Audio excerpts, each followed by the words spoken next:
Iya ya, sampai kapan ya? Heeh. Kalau kita sudah ngomongin soal kapan, kayaknya sih dunia ini atau kehidupan ini kayaknya nggak jelas ya. Istilahnya gini, kita selalu bertanya kapan, kapan, kapan, dan kapan.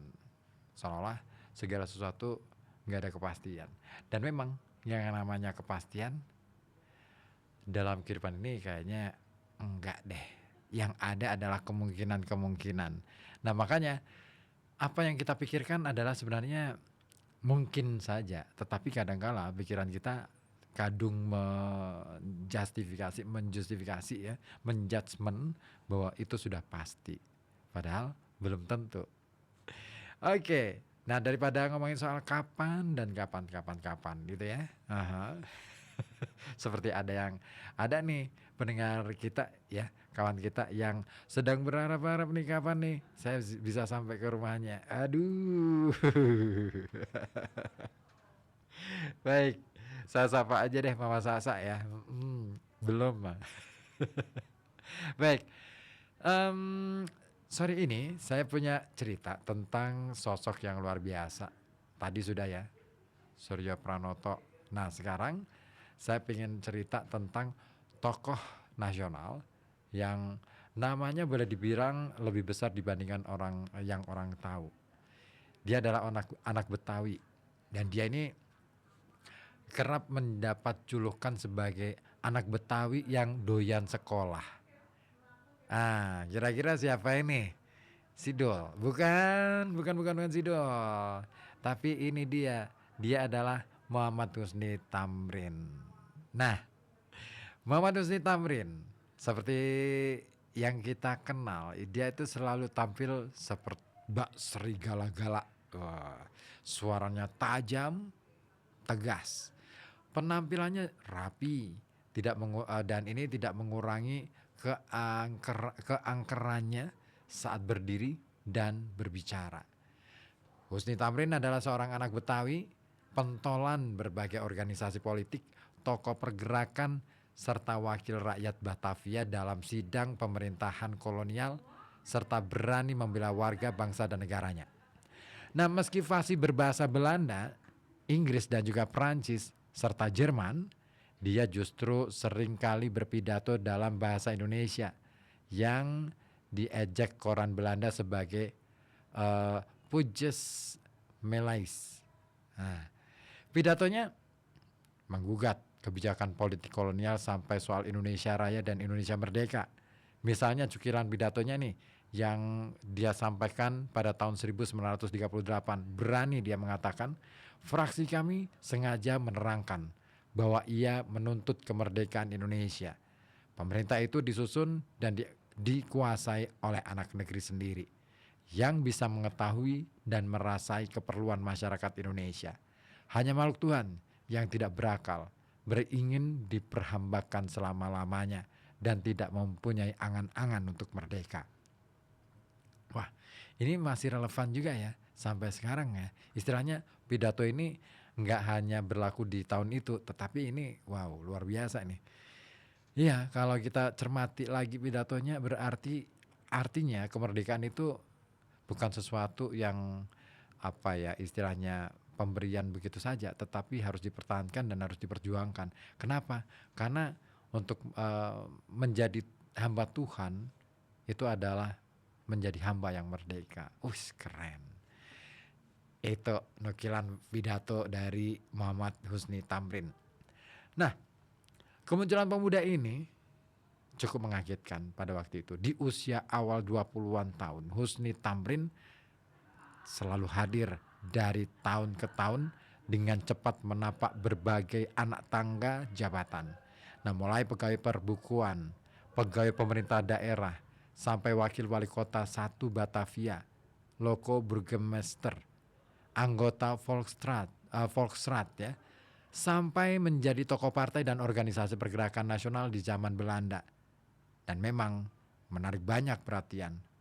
Ada yang pro dan ada yang kontra. Putra Wedana Batavia Tabri Tamrin ini selepas dari Institut Bos melanjutkan ke Koning Willem ketiga setingkat HBS di Batavia. Lalu ia keluar dan menyelesaikan tingkat pendidikan menengahnya. Nah, anak lelaki ini bekerja magang di kantor Patih, lalu ke residen kantor Batavia, kemudian pindah menjadi pegawai tata buku KPM. Setelah itu dan selama itu ya, Tamrin ini banyak bergaul di segala kalangan, termasuk persahabatannya dengan tokoh sosialis dan Van der Zee. Sebagai anak Betawi, Husni Tamrin senang berorganisasi, mulai menghimpun organisasi kaum Betawi. Organisasi lokal ini memperjuangkan nasib penduduk kota besar di Hindia Belanda kala itu. Dan suatu ketika, Husni Tamrin yang dianggap Van der Zee ini cukup terbuka dan luas pemikirannya, sempat ditawari menjadi anggota Gemeenteraad Batavia sebagai wakil kaum Betawi kala itu. Tanggal 29 Oktober 1919, Husni menjadi anggota yang berumur pas-pasan dengan persyaratan umur minimal. Ya, Husni Tamrin ini dianggap sebagai tokoh Betawi yang cukup langka karena dia beruntung ya, berpendidikan sampai sekolah menengah Belanda di Batavia dan bekerja sebagai pegawai pemerintah serta penata buku maskapai pelayaran KPM. Sebagai anak Betawi, Husni Tamrin ini cukup piawai sebagai pedagang. Ada satu tulisan yang menarik dari Abdurrahman Suryo Miharjo dalam bukunya Muhammad Husni Tamrin di Tengah Jalinan Pergerakan Nasional. Diterbitkan pada tahun 1982. Dikatakan di sana lahir pada tanggal 16 Februari 1894. Maka dalam usia 25 tahun itu ditunjuk gubernur jenderal untuk duduk sebagai anggota Dewan Kota Batavia. Wow, jabatan yang luar biasa, bergengsi pada waktu itu ya. Nah, ketika para pemimpin nasional revolusioner dijebloskan ke penjara, mereka yang bekerja sama dengan pemerintah kolonial di dalam Dewan Perwakilan Rakyat atau kala itu namanya Volksraad ya, tampil memimpin pergerakan nasional. Jadi begitu ya. Sementara yang lain itu ditangkap, yang masuk ke Volksraad ini kemudian ikut berperan. Jadi ini keren. Nah, penggunaan hak bertanya, penyusunan pidato, perdebatan dan mosi di dalam Volksraad ini seirama dengan suasana pergerakan nasional di luar Volksraad. Bahkan dalam banyak hal menunjukkan kematangan analisis kemasyarakatan. Salah seorang yang memimpin tuntutan pembaharuan politik di tengah krisis ekonomi, politik kolonial, adalah Muhammad Husni Tamrin, seorang anak Betawi. Wow, keren nih, keren. Nah, karirnya menanjak terus saat lowongan anggota dalam Volksraad ini terbuka setelah penolakan Hos Cokroaminoto dan Dr. Sutomo. Nama Husni Tamrin masuk atas usul Dr. Sarjito tanggal 27 Mei 1927. Berarti ini ya 102 tahun yang lalu. Wow, tercatat sebagai hari pertama Tamrin masuk gelanggang Volksraad alias DPR zaman kolonial. Nah, sejak saat itu, ini menarik. Ternyata Hos Cokroaminoto dan Dr. Sutomo ini sempat ditolak ya, diblokir kalau istilah sekarang dari Volksraad. Mereka berdua tidak mungkin dimasukkan ke situ karena ya kita tahu lah ya, orang-orang Belanda pada waktu itu, pemerintahan kolonial Belanda mana mungkin akan memasukkan Hos Cokroaminoto apalagi Dr. Sutomo yang dua-duanya adalah boleh dibilang adalah singa pergerakan gitu ya. Nah, sejak saat itu kegiatannya makin berlanjut ya dan aktif dalam arus aspirasi pergerakan nasional serta ikut usaha menghapuskan Punel Santi yang amat mengancam nyawa dan keselamatan kuli kontrak di Sumatera. Dia juga berkecimpung di kancah pergerakan serta berbaur serta mengenal tokoh ternama waktu itu termasuk Bung Karno. Nah, sebagai lelaki Betawi berjiwa saudagar, Husni ini memiliki beberapa rumah dan lahan, tapi dia juga rela menghadiahkan sebarisan rumah sewanya di Gang Kenari atau yang kini menjadi Museum Muhammad Husni Tamrin. Dan seperti dikatakan oleh putri tunggal Husni Tamrin, Nyonya di Zubaida Dimyati Tamrin, pada pertengahan tahun 1995. Nah, dia katakan bahwa ayahnya ini sibuk dengan perjuangannya, tapi masih menyempatkan waktu untuk anak-anaknya. Andai saja sibuk di Volkswagen, ayahnya ini akan mengirim sopir jemputan ke sekolah serta membawa dia ke gedung Volkswagen, ya. Dan dia masih ingat suka sekali menikmati es krim dan coklat sambil menunggu ayahnya itu selesai kerja, nanti baru pulang bersama-sama. Wow, keren ya. Sekalipun sibuk, beliau masih menyempatkan diri untuk memberikan perhatian kepada putrinya. Nah, kalaupun Husni Tamrin mau rapat di luar kota, ke Villa Sinarsari misalnya di Sukabumi, dia juga mengajak serta putri tunggalnya itu. Nah, dalam mobil selama perjalanan, dia, anaknya ini, harus menyanyikan lagu Indonesia Raya. Dengan cara itu, Husni Tamrin rupanya membimbing ke arah yang ia inginkan pada putrinya, yaitu mencapai kemerdekaan. Nah, sayang tidak selesai. Husni Tamrin meninggal dan Jepang masuk Indonesia. Dan inilah pesan sang ayah kepada putrinya. Dia harus mempelajari bahasa Belanda secara sungguh-sungguh. Agar apa coba? Agar tidak dibohongi oleh Belanda. Nah, kita ini pernah dikuasai Belanda, tapi sampai hari ini jarang ya yang tahu bahasa Belanda ya. Kenapa ya? Harusnya tahu dong. Nah, De Tamrin putrinya ya, ini selalu ingat ayahnya ini pernah berkata, kami harus rajin belajar di sekolah, harus jujur, menepati janji, dan jangan sombong. Bantulah orang sebisa kamu, karena rakyat harus dibela. Itu tutur Di yang masih mengenang saatnya piknik ke salah satu pulau milik Husni Tamrin di Kepulauan Seribu atau di kebun buah keluarganya di Pasar Minggu. Dan seperti diakui oleh Di, dia ini sering diajak menonton bioskop di Capitol, Globe, dan Krekot. Juga pernah nonton di Pasar Gambir, rumah kami di Sawah Besar. Sering dikunjungi tokoh pergerakan termasuk Bung Karno yang menginap bersama istrinya waktu itu, Inggit Ganarsi. Juga Ratna Juami. Nah, sifatnya yang ramah serta kemampuannya mengolah kata dalam beberapa bahasa asing, ini membuat Husni populer di segala kalangan, baik atas maupun menengah sampai rakyat jelata. Dan sebagai pembicara, Husni amat tangguh. Anak Betawi yang makan sekolahan ini sempat mendirikan partai dan organisasi politik. Dan meski dalam politik Husni ini merupakan lawan dari Belanda, tetapi dalam pergaulan sehari-hari, Belanda sangat menghargai Husni Tamrin.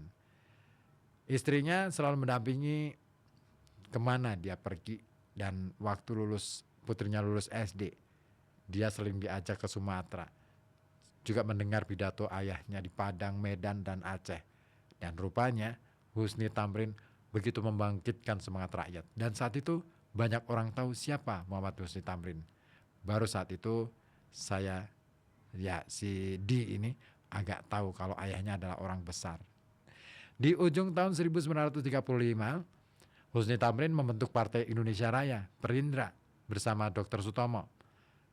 Husni yang tulen pro gerakan kemerdekaan sengaja menahan diri tidak melebur dalam partai radikal yang dipimpin Soekarno dan Mr. R.M. Sartono.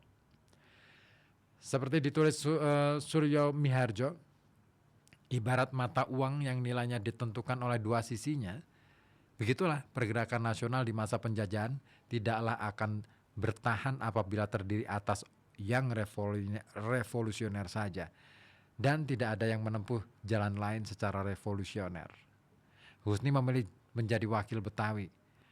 Perindra dianggap partai yang cocok dengan semangat rakyat Indonesia. Jadi tidak aneh kalau beberapa perkumpulan kedaerahan melebur masuk pada Parindra. Di samping kecenderungannya untuk berbeda pendapat dalam kelompok dan partai politik lain, ini terdapat kecenderungan untuk usaha persatuan dengan sasaran utama kemerdekaan Indonesia. Itu tulis Suryo Miharjo. Ya kawan, jawara politik Betawi ini diangkat lagi menjadi anggota Volksraad pada Mei tahun 1938. Kemudian mulai menjadi incaran spion Belanda. Sebab di ujung tahun 40, jurang pergerakan rakyat dan pemerintahan Hindia Belanda semakin membesar. Dan bersamaan dengan penahanan rumah terhadap Tamrin, Juga dilakukan penangkapan terhadap EF Dawesdekker ya, dan Dr. Sam Ratulangi. Nah, penggeledahan di rumah pemimpin terkenal ini sampai sekarang belum jelas. Pada saat itu Tamrin telah menjadi seorang pemimpin paling terkemuka dan terpandang di dalam masyarakat maupun Volksraad. Banyak yang menyangka kalau pemerintah Hindia Belanda pada waktu itu telah diperdaya oleh laporan palsu mata-matanya karena tak ada keterangan resmi pemerintah Hindia Belanda mengenai penahanan rumah dan meninggalnya Tamrin. Maka ramailah desas-desus dan spekulasi di surat kabar.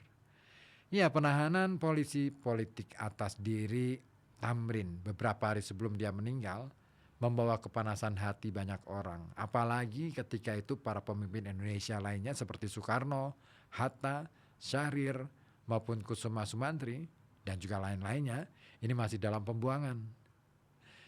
Pada jam 8 pagi, 11 Januari 1941, jenazah dibawa dari rumah ke masjid di Gang Medana. Setelah disembayangkan, dimasukkanlah ke kereta dibalut kain putih. Begitupun 6 ekor kudanya ditutup kain putih dan kusir-kusir pun berpakaian putih. Keranda ditutupi dengan bendera Parindra. Sementara pada pukul 9 kurang 15 menit kereta mulai bertolak. Kalau di total ada kira-kira 200 oto yang mengiringkan. Kalau diukur maka rombongan yang mengiringkan kereta itu lebih kurang 3,5 atau 3,5 kilometer panjangnya. Kepalanya sudah melewati Susitet Harmoni, tetapi ekornya masih belum bergerak di sepanjang jalan sawah besar. Itu yang ditulis Matumona dalam riwayat dan perjuangan Muhammad Husni Tamrin, terbit pada tahun 1941. Nah, rombongan berjalan dengan perlahan. Menurut suara trom atau tambur, jumlah orang katakan saja puluhan ribu ya, sehingga polisi bekerja mengatur lalu lintas, anak-anak, orang dewasa, laki-laki, perempuan, mulai dari penduduk kampung sampai mereka yang berdiam di jalan-jalan besar, kelihatan semakin penuh sesak di tanah pekuburan karet. Beribu-ribu pola orang menanti. Ya, perjuangan lelaki itu cukup panjang untuk umur 47 tahun. Sebagai pahlawan kemerdekaan nasional, namanya bukan hanya terabadikan dalam buku sejarah, namun sosok Muhammad Husni Tamrin ini masih jelas dalam rupa patung torso perunggu berukuran 2x5 ukuran asli di Taman Monas Barat. Husni Tamrin makin jelas dengan kata-katanya yang diabadikan di tiang patungnya, yang dikutip, dan kata-kata itu seperti ini bunyinya. Setiap pemerintah harus mendekati kemauan rakyat. Inilah sepatutnya yang harus menjadi dasar untuk pemerintah. Pemerintah yang tidak mempedulikan atau menghargakan kemauan rakyat sudah tentu tidak bisa mengambil aturan yang sesuai dengan perasaan rakyat. Itulah Muhammad Husni Tamrin, sosok inspiratif kita di sore hari ini.